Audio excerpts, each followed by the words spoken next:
Goeiedag. Ek is Kobus van der Merwe. Ek is 'n imago-verhoudingsterapeut en ek gaan so een keer 'n week 'n verhoudingswenk gee om jou in staat om julle in staat te stel om 'n gesonder, lewendiger, bewuster, nader verhouding te hê, meer in koneksie met meer vloei na lewe toe. Nou die eerste verhoudingswenk wat ek gaan deel is iets wat vir my nogal baie gehelp het om in my huwelik met Anita baie gesonder en nader en aangenamer te leef en gesonder te leef. En dit is 'n kopskuif. Die verhoudingswenk vir vandag is jou huwelik is nie 'n probleem wat opgelos moet word nie. Maar jou huwelik is 'n avontuur wat elke dag geleef moet word. Nou wat dit beteken is, wat ook al jy sien as probleme in jou verhouding, is nie jou huwelik nie. Jou probleem is nie jou huwelik nie. Dit is twee totaal verskillende goed.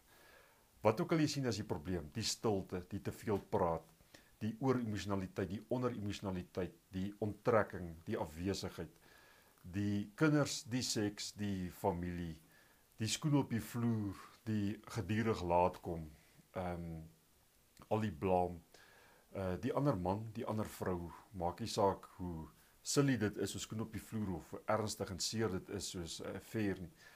Wat ook al die probleem is, dit is nie jou huwelik nie. Julle sal weet, die van julle wat al my werkswinkels bygewoon het, sal weet, dis waarmee ons begin.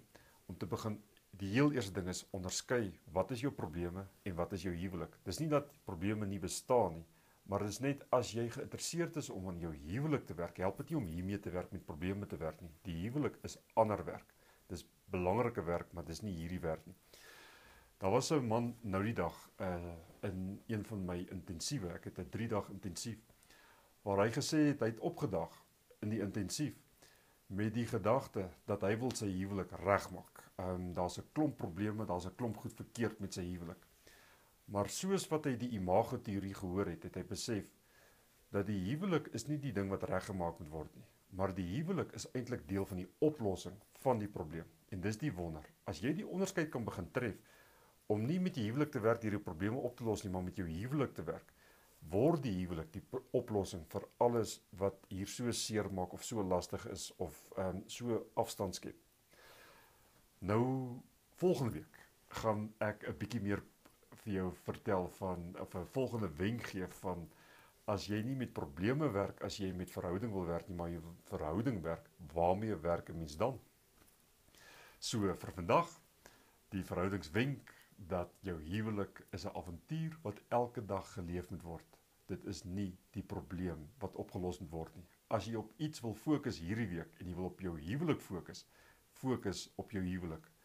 As jy op jou probleme wil fokus, dis iets anders, maar dan doen jy nie huwelikswerk nie. Fokus op jou huwelik as jy met huwelik wil werk. Geniet hierdie week, sien julle volgende week. As jy meer hiervan wil hoor, kom terug na hierdie blad toe en vir die volgende wenk. Baie dankie dat jy na geluister het. Totsiens.